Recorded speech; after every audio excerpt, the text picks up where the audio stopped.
So what happened on the last play? I made a bad decision.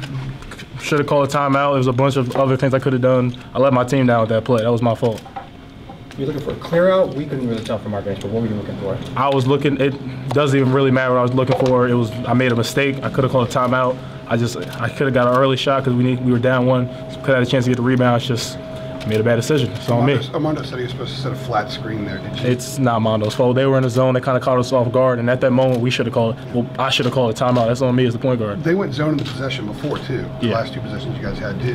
Did you get the sense that some of the guys maybe didn't recognize they were in zone right away, or what? Well, what they did with the zone was they kind of got in the zone, but then they matched up after a second. So after like a couple passes, after I started to drive. So I mean, is what it is. How did it feel in your first game back? I was a little nervous at first. Shots were short, but at the end of the day, basketball's basketball, and that's what I love to do. So just having fun out there. Did it take you about a half to kind of get confident with your knee and back into the swing? The knee, I've been confident on this joint. I don't think that's the problem. I think it's just that getting that feel back. There's just nothing like real game experience, and that was the first real game I played in. What's it? February now? Yeah. Sheesh, 2 months. What are your expectations for you all going forward in this tough loss for the state Monday? Yeah, I mean, just to regroup. I mean, we can obviously still get a lot better as a team, as a unit, and just stick together. It's kind of deflating the way what y'all lost and kind of the momentum this team had created. Yeah, I mean, it's a little deflating to lose a game like that at home, but at the end of the day, a lot of basketball left to be played. Our season's not over. We're going to regroup and we're going to get better. We're going to learn from this. Cole, the team has gotten better offensively over the last 2 months. With you coming back in, is there a matter of trying to adjust to kind of what they started to do well? Yeah, I mean, the team obviously, before this game day, we had won our last 2 games. And even before that Virginia Tech game, I think we've made a lot of strides. It's just a unit, everyone getting their confidence together, just gelling together. And I'm trying to come back in. I'm not trying to disrupt that. I'm trying to make sure everyone keeps their confidence and just, just build off what they've built so far. Some things kind of seem out of control when you come back and how other players react. How, as a leader and a point guard, do you kind of try to facilitate that and not be a disruption, but only just trying not to overstep my boundaries this early in. I mean, obviously, I'm still going to try to be a leader for this team, but, I mean, I'm not going to come in the game, it's my first game back, and just start barking at dudes, telling them what to do, what they need to do, and what exact moment they need to do that. I'm going to come in, feel my way through it, and just try to build with these dudes, try to get better. Were you surprised people didn't think you were going to come back?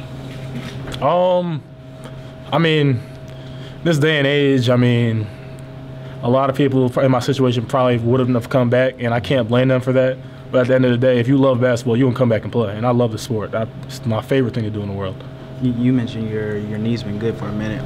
I guess, waiting for the doctors to finally clear you and then get on the court. What was that like for you? It was a lot of build-up. I mean, I trust what the doctors say, so I wasn't mad at anyone. It's just that a matter of making sure they're confident in me. Because I know I was confident in myself, but I have to make sure they're confident in me. So it just, But were you really anxious? Yeah, I mean, obviously I was anxious to get back on the court, but I mean, as my teams, as they started winning, I got a little less anxious. I'm like, all right, they building. I'm just happy they were building on that. What was your vantage point on that final call of the foul, your ups? As a player, I'm going to play. As a ref, refs are going to ref. Straight like that.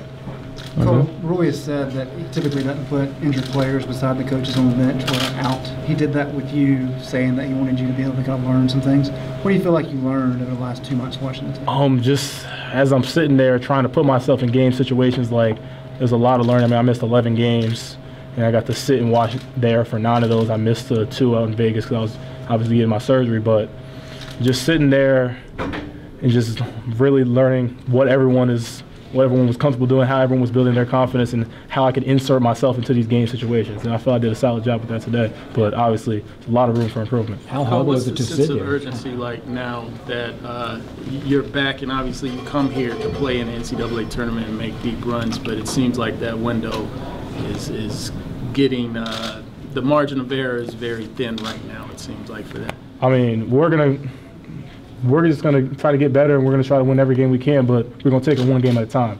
And our focus is all on this next game at Florida State on Monday. So we're going to invest everything we can into this game and take it one day at a time, one game at a time. How do you play your game on the perimeter and driving and still allow the strength of the two bigs to dominate? Seems like you kind of got away I'm sorry, from can you using say that those. again? Seems like y'all kind of got away from using the two bigs down low with strength of the team. How do you work your game on the perimeter and driving and still lean on the strength of Baycott and Brooks? You just got to, every once in a while, get them an easy one. I mean, we had a lot of plays run exclusively for them.